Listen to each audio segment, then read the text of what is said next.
Silencio. Edgar Allan Poe. Escúchame, dijo el demonio, apoyando la mano en mi cabeza. La región de que hablo es una lúgubre región en Libia, a orillas del río Zaire, y allá no hay ni calma ni silencio. Las aguas del río están teñidas de un matiz azafranado y enfermizo, y no fluyen hacia el mar, sino que palpitan por siempre bajo el loco purpúreo del sol, con un movimiento tumultuoso y convulsivo, a lo largo de muchas millas, a ambos lados del legamoso lecho del río. Se tiende un pálido desierto de gigantescos nenúfares. Suspiran entre sí en esa soledad y tienden hacia el cielo sus largos y pálidos cuellos, mientras inclinan a un lado y a otro sus cabezas sempiternas. Y un rumor indistinto se levanta de ellos, como el correr del agua subterránea, y suspiran entre sí. Pero su reino tiene un límite, el límite de la oscura, horrible, majestuosa floresta. Allí, como las olas en las Hébridas, la maleza se agita continuamente, pero ningún viento surca el cielo y los altos árboles primitivos oscilan eternamente de un lado a otro con un potente resonar, y en sus altas copas se filtran gota a gota rocíos eternos, y en sus raíces se retuercen y en inquieto sueño extrañas flores venenosas, y en lo alto, con un agudo sonido susurrante, las nubes grises corren por siempre hacia el oeste, hasta rodar en cataratas sobre las ígneas paredes del horizonte. Pero ningún viento surca el cielo, y en las orillas del río Zaire no hay ni calma ni silencio. Era de noche y llovía, y al caer era lluvia, pero después de caída era sangre. Y yo estaba en la marisma entre los altos nenúfares, y la lluvia caía en mi cabeza, y los nenúfares suspiraban entre sí en la solemnidad de su desolación. Y de improviso levantóse la luna a través de la fina niebla espectral, y su color era carmesí, y mis ojos se posaron en una enorme roca gris que se alzaba a la orilla del río, iluminada por la luz de la luna, y la roca era gris y espectral y alta, y la roca era gris.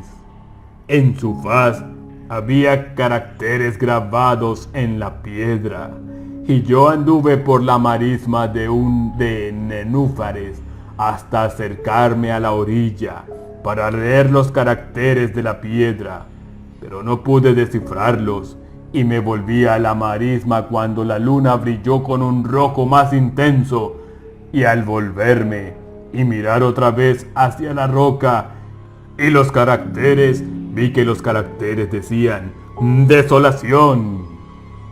Y miré hacia arriba, y en lo alto de la roca había un hombre, y me oculté entre los nenúfares para observar lo que hacía aquel hombre.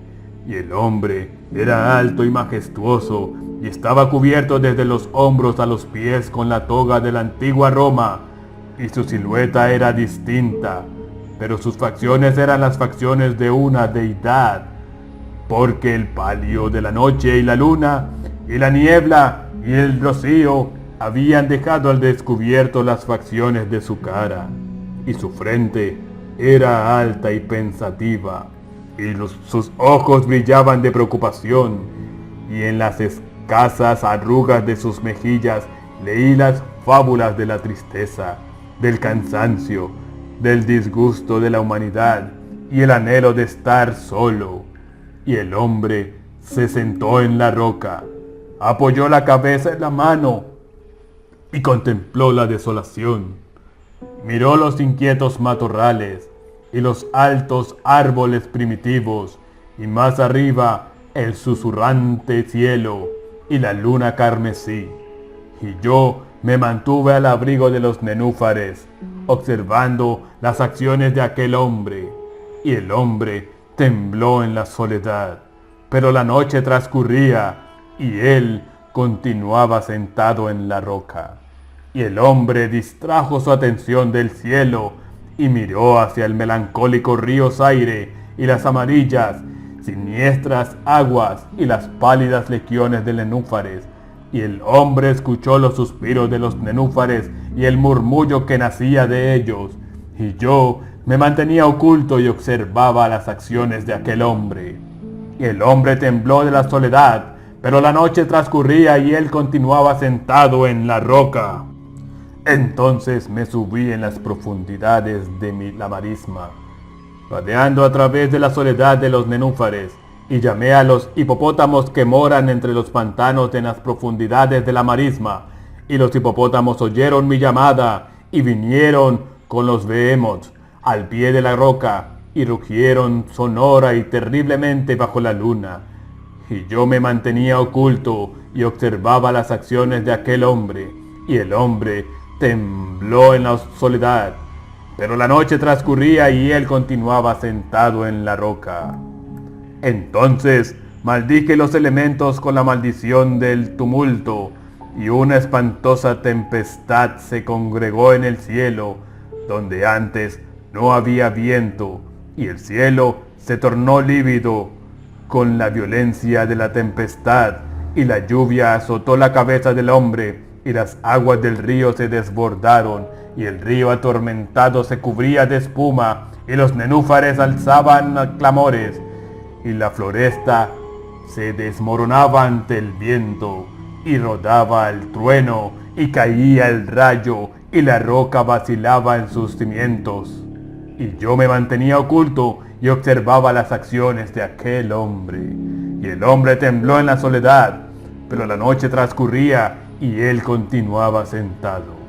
Entonces me encolericé y maldije con la maldición del silencio, el río y los nenúfares y el viento y la floresta y el cielo y el trueno y los suspiros de los nenúfares, y quedaron malditos y se callaron, y la luna cesó de trepar hacia el cielo, y el trueno murió, y el rayo no tuvo ya luz, y las nubes se suspendieron inmóviles, y las aguas bajaron a su nivel y se estacionaron, y los árboles dejaron de balancearse, y los nenúfares ya no suspiraron, y no se oyó más el murmullo que nacía de ellos, ni la menor sombra de sonido en todo el vasto desierto ilimitado.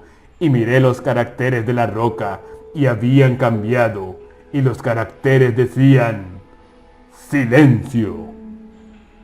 Y mis ojos cayeron sobre el rostro de aquel hombre, y su rostro estaba pálido, y bruscamente alzó la cabeza que apoyaba en la mano y, poniéndose de pie en la roca, escuchó, pero no se oía ninguna voz en todo el vasto desierto ilimitado, y los caracteres sobre la roca decían: silencio.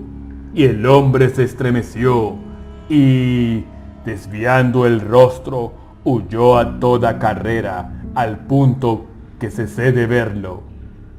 Pues bien, hay muy hermosos relatos en los libros de los magos, en los melancólicos libros de los magos, encuadernados en hierro. Allí, digo, hay admirables historias del cielo y de la tierra, y del potente mar, y de los genios que gobiernan el mar y la tierra, y el majestuoso cielo. También había mucho saber en las palabras que pronunciaban las síbilas, y santas cosas fueron oídas antaño por las sombrías hojas que temblaban en torno a Dodona.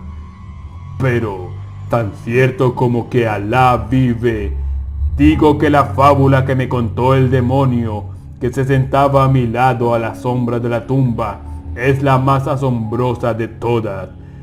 Y cuando el demonio concluyó su historia, se dejó caer en la cavidad de la tumba y rió.